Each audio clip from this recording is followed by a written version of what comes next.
नमस्कार, dream job के daily current affairs programme में आपका स्वागत है। इस प्रोग्राम के माध्यम से हम आपके लिए लेकर आते हैं प्रतियोगी परीक्षाओं के कुछ जरूरी बहुवैकल्पिक प्रश्न। आज है 20 सितंबर। आज के इस वीडियो में हम 20 सितंबर से बनने वाले सभी करंट अफेयर्स को डिस्कस करेंगे। इसके अलावा आप लोगों को यदि डेली करंट अफेयर्स का क्यूज अटेंड करना है तो आप हमारे टेलीग्राम चैनल से जुड़ सकते हैं। वहां डेली सुबह 9 बजे करंट अफेयर्स का क्यूज का आयोजन होता है। टेलीग्राम का लिंक आपको नीचे डिस्क्रिप्शन बॉक्स में दे दिया गया है। तो आइए शुरुआत करते हैं आज के कार्यक्रम को। आज के करंट अफेयर्स को देखने से पहले आइए रिकैप कर लेते हैं पिछले सेशन का। पिछले सेशन में पहला प्रश्न था एससीओ की बैठक से जुड़े महत्वपूर्ण तथ्य। अब शंघाई सहयोग संगठन एससीओ के राष्ट्राध्यक्षों की परिषद की 21वीं बैठक 17 सितंबर 2021 को दुशांबे तजाकिस्तान में हाइब्रिड प्रारूप में आयोजित की गई थी।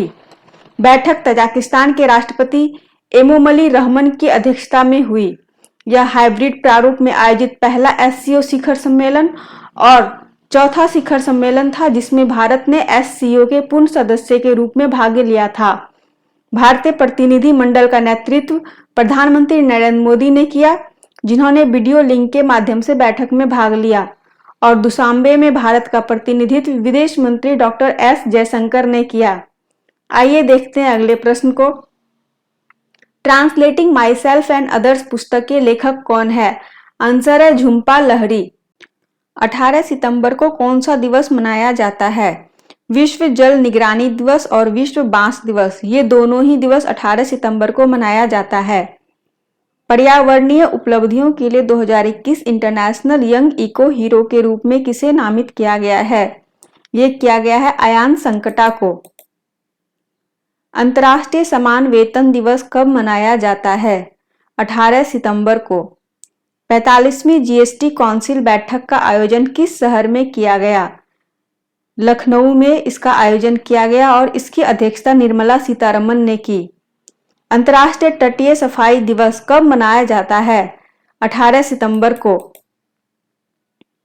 विराट कोहली ने क्रिकेट के किस प्रारूप से टीम की कप्तानी छोड़ने की घोषणा की है?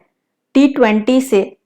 सेल्फी विद टेंपल अभियान किस राज्य सरकार ने शुरू किया? उत्तराखंड सरकार ने। 60वीं राष्ट्रीय ओपन एथलेटिक्स चैंपियनशिप में हरमिलन कौर ने कौन सा पदक जीता? इन्होंने स्वर्ण पदक जीता है। हरमिलन कौर पंजाब की रहने वाली है। 60वीं राष्ट्रीय ओपन एथलेटिक्स चैंपियनशिप का आयोजन अभी तेलंगाना के वारंगल में हो रहा है। आइए देखते हैं आज के सेशन के पहले प्रश्न को। आज के सेशन का पहला प्रश्न है, हाल ही में भारत का 61वां सॉफ्टवेयर प्रौद्योगिकी पार्क कहां खोला गया है? इसका सही आंसर है option number C, Nagaland. Kohima में नागालैंड के पहले और भारत के 61वें software technology park of India केंद्र खोला गया है। नागालैंड के मुख्यमंत्री है नेफ्यू रियो और नागालैंड के राज्यपाल है RN रवि। अगला प्रश्न है, Rashtriya Laghu Udyog Nigam limited national small industries corporation limited NSIC के अध्यक्ष सह प्रबंध निदेशक यानी CMD के रूप में किसे नियुक्त किया गया है? आंसर है option number A, Alka Nangia Arora. अभी हाल ही में राजा रणधीर सिंह को एशिया ओलंपिक परिषद के कार्यवाहक अध्यक्ष के रूप में नियुक्त किया गया है। इंदु मल्होत्रा को DDCA Delhi and district cricket association के नए लोकपाल नियुक्त किए गए हैं।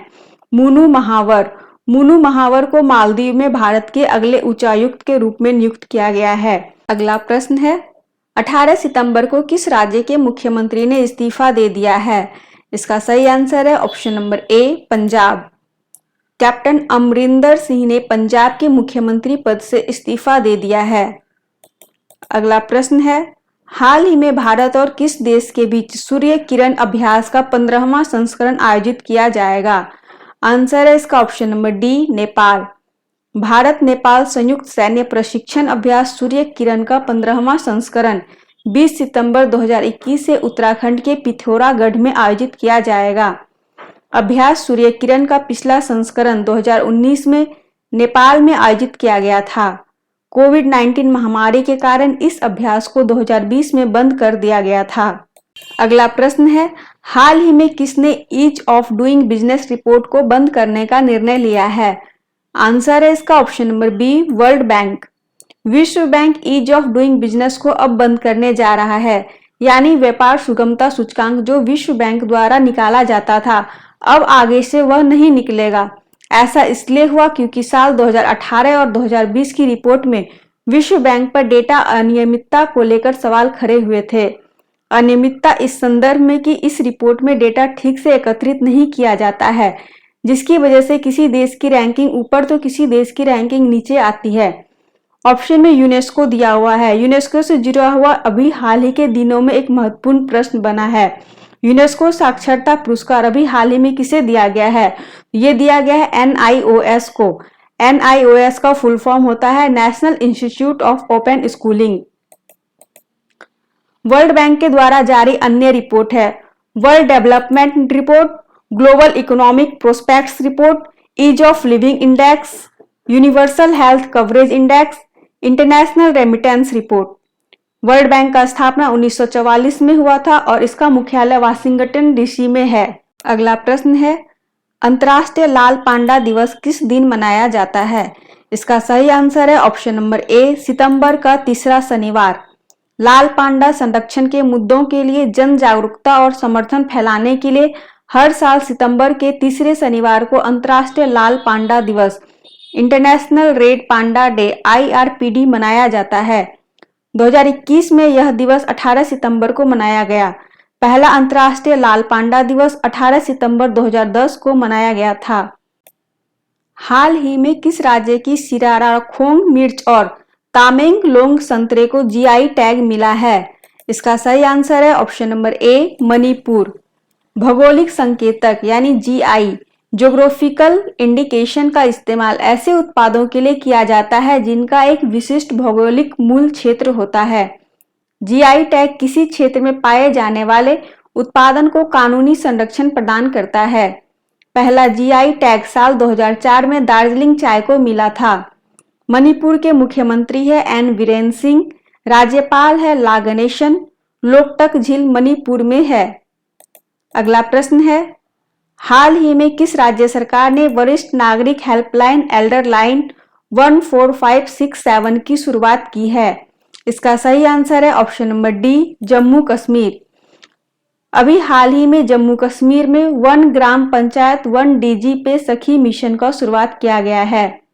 अगला प्रश्न है, जिज्ञासा के संदर्भ में निम्नलिखित कथनों पर विचार कीजिए।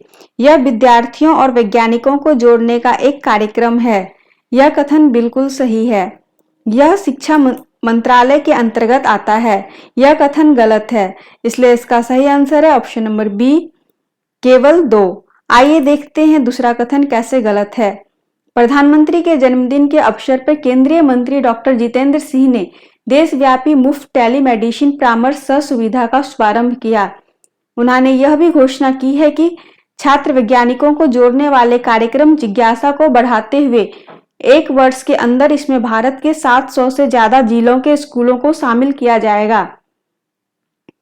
यह कार्यक्रम विज्ञान और प्रौद्योगिकी मंत्रालय के अधीन आता है, इसलिए दूसरा कथन गलत है। दूसरा कथन में लिखा गया है यह शिक्षा मंत्रालय के अंतर्गत आता है, जबकि यह कार्यक्रम विज्ञान और प्रौद्योगिकी मंत्रालय के अधीन आता है।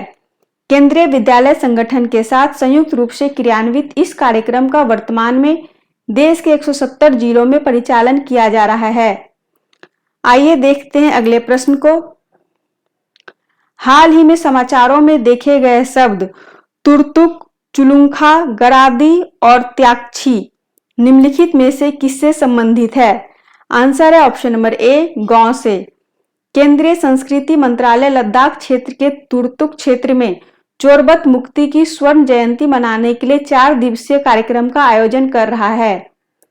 1971 के युद्ध के दौरान सेना ने लद्दाख क्षेत्र के तुर्तुक, चुलुंखा, गरादी, त्यागछी और थांग गांव को मुक्त कराया। इस आयोजन का उद्देश्य लद्दाख में नूरबख्शिया की स्थानीय बाल्टी संस्कृति और पर्यटन को बढ़ावा देना भी है। आइए देखते हैं अगले प्रश्न को। अभी हाल ही में अब्देल अजीज बोउटफ्लिका का निधन हो गया। उनका संबंध किस देश से है? आंसर है option number D, Algeria. Algeria के पूर्व राष्ट्रपति अब्देल अजीज बोउटफ्लिका का 84 वर्ष की आयु में निधन हो गया। अल्जीरिया अल्जीरिया का राजधानी है अल्जीरियस और अल्जीरिया का मुद्रा है अल्जीरियन दिनार। तो ये था 20 सितंबर से जुड़े हुए महत्वपूर्ण राष्ट्रीय और अंतर्राष्ट्रीय घटना। आज की वीडियो में इतना ही। मिलते हैं किसी नेक्स्ट वीडियो में नेक्स्ट टॉपिक के साथ।